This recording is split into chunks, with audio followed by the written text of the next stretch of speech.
Hey, this is Gary again from Helm Sun Valley in San Mateo, California, helmsports.com. In this video, I want to talk about the the Lange RS130 and the Lange RX130.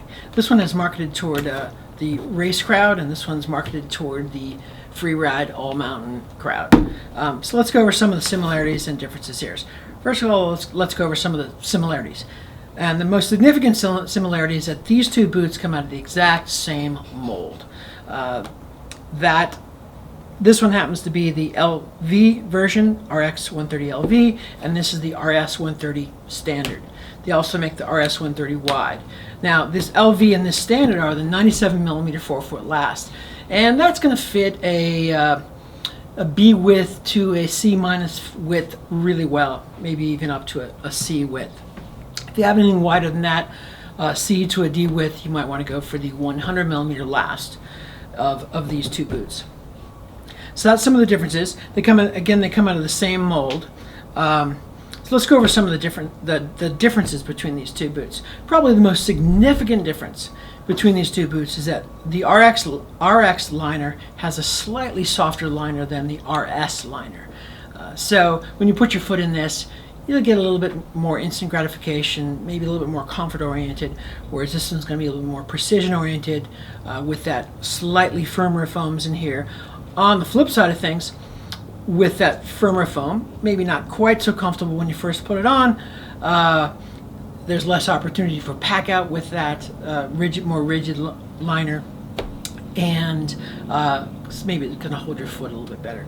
Other differences are things like this, replaceable Vibram soles on the bottom, give you a little more grip on the stairs or in the parking lot, and then this version doesn't have any replaceable soles at all, which might be significant for some people. Another difference is the footboard that's below the liner inside the shell. This footboard is a high density foamy type of footboard. It's supposedly supposed to suck up a little bit of vibration, whereas this is a more traditional rigid plastic footboard. Personally, I think that really this type of footboard doesn't really do anything. It might lessen the heel strike when you walk into the parking lot more than anything else. Another difference, at least for this year, this is the 2014-15 model.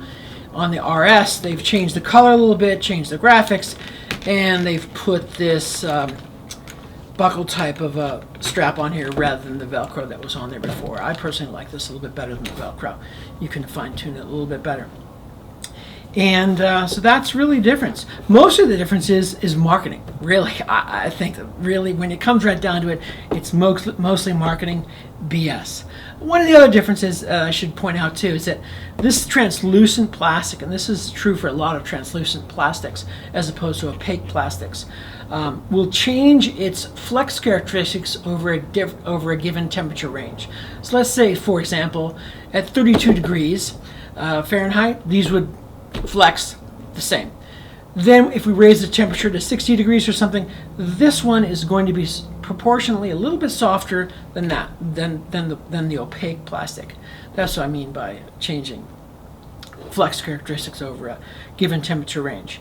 And then the other difference is that, the other thing I was going to point out is that these are listed at 130 flex, but in reality I think they are more like most people's 120 flexes, especially this one in most cases. If you want to make these boots softer, you can remove these little rivets in the back. They just unscrew and the boot becomes softer. So that's the RX130 and the RS130. Thanks for watching, and if you have any comments, please comment in the lower section down there. It really helps us out, and make sure you like this video.